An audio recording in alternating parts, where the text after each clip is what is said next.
Hello everyone and welcome back to my Devil May Cry 3 Let's Play. This is Mission 8. This time I've chosen Jacketless Dante because today we get swallowed by a whale.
Mission 8, A Renewed Fear.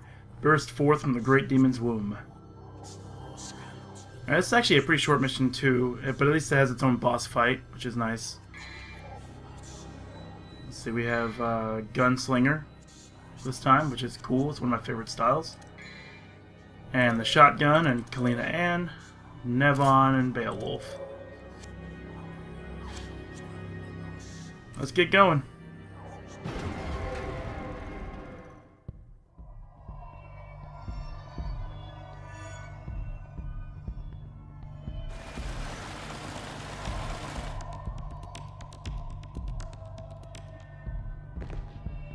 Alright, so you can see we're inside the Leviathan.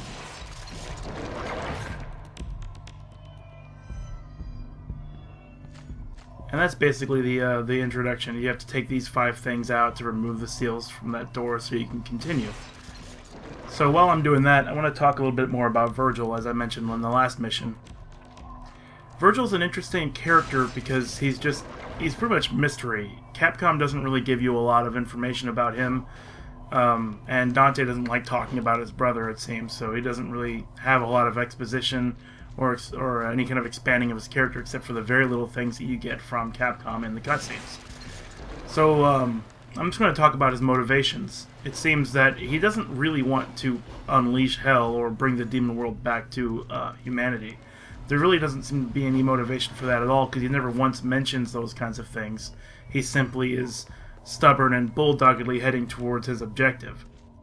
That objective is to open the gate to the demon world. And in opening it, he will have access to the origin of power that his father Sparta had access to from the get-go, since he was a full demon. And I think that's really all he wants to do. He wants to gain that power, and there's a line in the last cutscene that he mentions. Without power, you cannot protect anything. But what has Virgil ever tried to protect? Ever. Just about nothing, really, as far as you can see. But we do know that Dante and Virgil are both of the same human mother, and the same human mother hasn't been seen in the series ever, except in Devil May Cry 1 in a photograph on Dante's desk. So I think we can assume that she died. And I think that Virgil wanted to protect her, and couldn't. And therefore is doing anything he can to get more power to be able to never be beaten again. It's not even really about protection, but the protection was the motivation. So anyway. This thing here is actually, I've never really stopped to fight it. I usually just run from it and get to the other end of the room, and there you go. But with Gunslinger and the shotgun, you can do the Gunstinger move, which lets you dash forward and... Come on, wimp. which lets you dash forward and shoot the shotgun up at point-blank range, and that does enough damage to stop him from attacking you. So if you keep pulling that off over and over again, he'll never do anything, and you can just kill it. Instead of running in fear. Speaking of the shotgun, last time I mentioned the shotgun was kind of weak. I wish it did more damage. Gunslinger really amplifies the shotgun. And it's also really important to do it at point-blank range, because that's where all of the damage is. It's like a cone. You can't just... I mean, of course you can't do long range, I knew that, but at the same time, you have to be up to kissing distance with this shotgun to do excellent damage with it. Which is what Gunstinger really helps you pull off. Look at that, half his health right there. Just made this gun a lot more fun to use.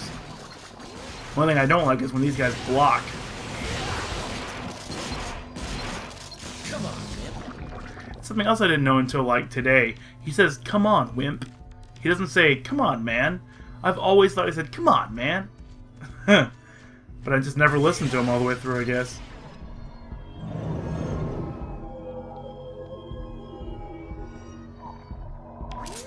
Now with this room, you just have to kill enough guys to get enough red souls to feed that central focus. So, I'm just going to blow these guys away. That move there is called Hysterics, and then that move is a grappling hook. But it doesn't really work very well on these guys for some reason. I couldn't get it to once pull any of them towards me, which I was going to then follow up with the Gunstinger. But really, they just, either they stay on the ground or something, or they just block it. I don't really know why it won't work.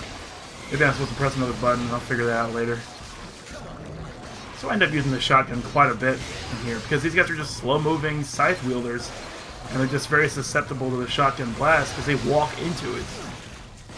Excuse me. Ugh. Where's Nev on at? Well, something else I found out, you'll notice the red circles under my life bar. You can charge up your double trigger activation, and when you activate it, it will deal damage. Like that. And you can kill with it. It also generates style. I had no idea about that, and I'm going to use that a lot more.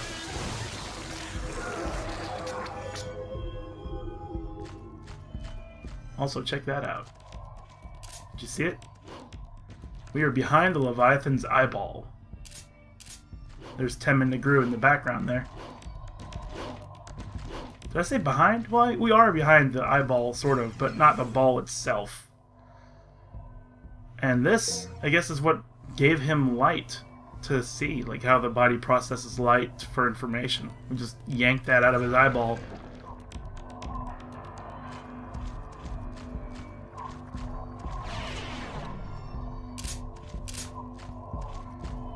Down this corridor is a simple green orb, in case you took any damage, which you probably did, or unless you're a master player, probably didn't. And there's one more corridor down here, but it had a skill shrine that I've already destroyed, so there's no reason to go down that way anymore. This is mostly I think this is the end of the level, actually. Like, once you get through here, it takes you back outside. Or it will eventually take you back outside. First, you have to deal with this thing again. It's really easy to dodge that attack, too, because you just gotta see it coming, and then jump. You don't have to jump away from it, you can just jump. The invincibility frames of the jump animation will protect you from damage if you do it at the right time. This is what I get for taunting.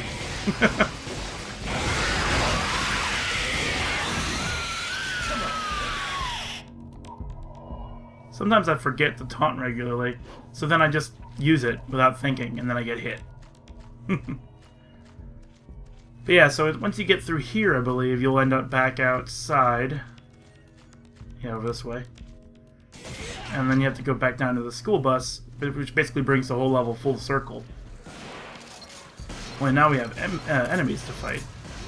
Almost said enemies. Am I 5? I like that you can use the shotgun like nunchucks, because it really gives the shotgun like a melee style to fight with. You can just jump in, use the shotgun as nunchucks, and that move is called Firecracker. And then just do your Gunstinger to lead up on potential targets. It's a really fun weapon with Gunslinger. See, like, it didn't pull him at all. He took the damage just... Anyway. I don't like the rocket launcher that much anyway.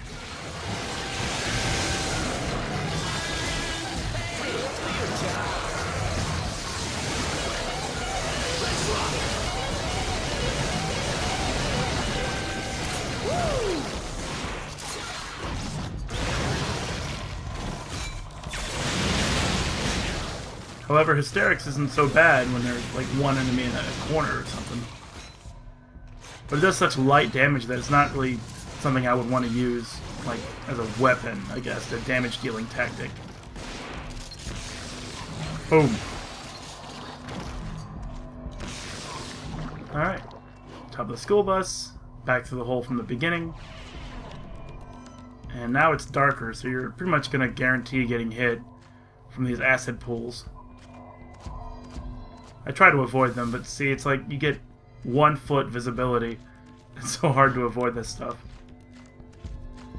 Unless you're gonna like crawl, unless you're gonna crawl through or something, which I'm not gonna do. I'm recording this thing. And here we go. This will be the boss fight. This is the heart core. So essentially, we rip the light out of his eyes and jam it into his heart so that we can fight his heart.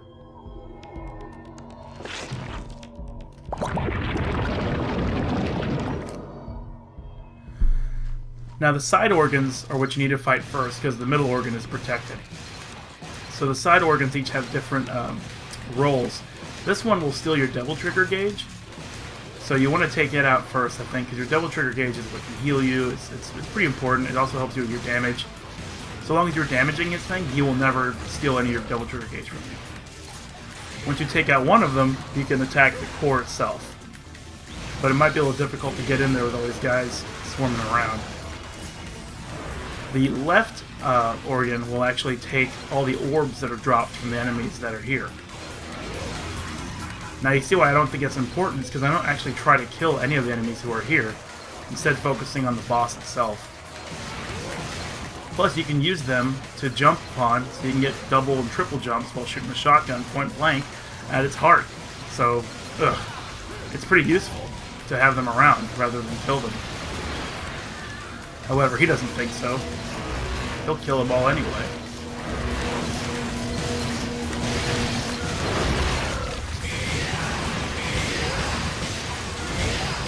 I'm really not sure what's more damaging in this situation, the point-blank Gunstinger or an actual melee combo. Oh no.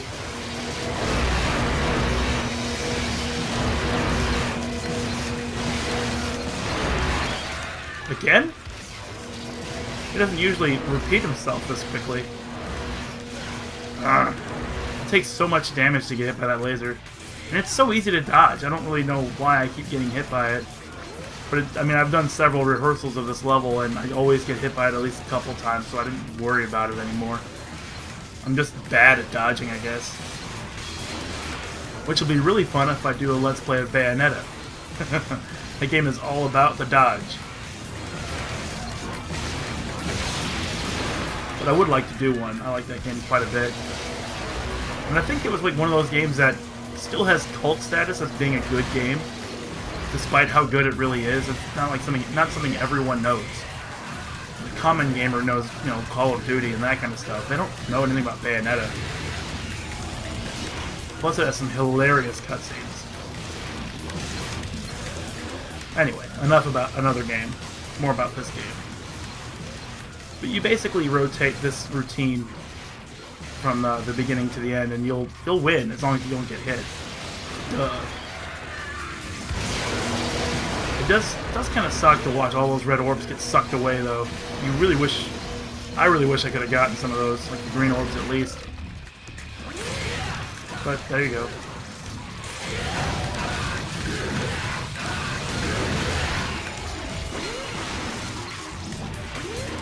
I usually do this fight with Agni, Rudra, and Rebellion, and Swordmaster, because with those two you can double jump with both weapons, and you can also use your air melee combo with both weapons. But if you cancel out, like, and switch to the next weapon before the last hit, they'll just kind of float like endlessly. You almost don't even hit the ground before you destroy the organs. So it just makes the whole organ destroying aspect of this party real easy. Almost there! Almost there! Ugh! Back off. Oh man, you didn't hit me. I gotta take out this side again. Boom. Boom.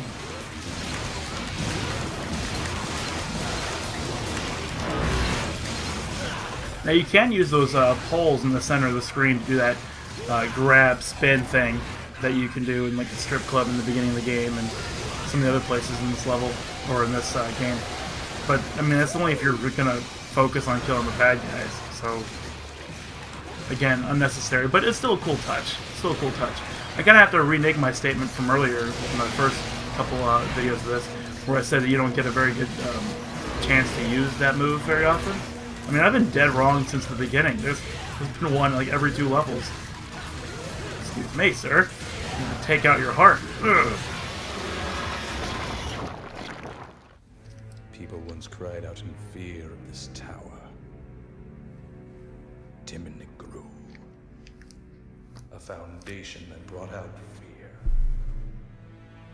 Fear. Yes. Fear. Can't you feel it? The rage and agonies of the people. Those who were confined here, with their desires for evil being unfulfilled. It was all because Sparta slammed the door to the demon world in their faces.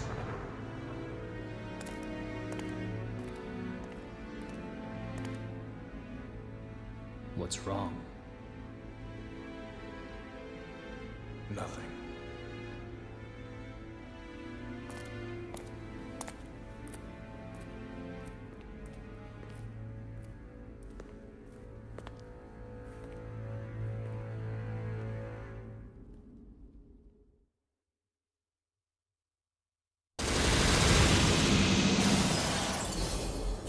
And finally, the end of Mission 8.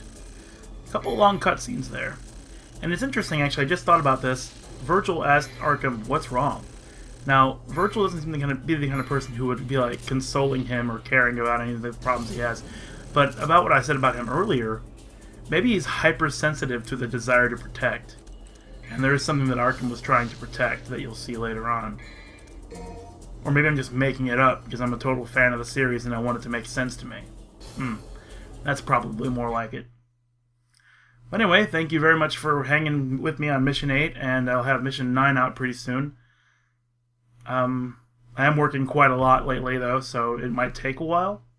But I am going to be dedicated to this project until its completion as soon as possible. So stick with me, and I hope you enjoy the ride.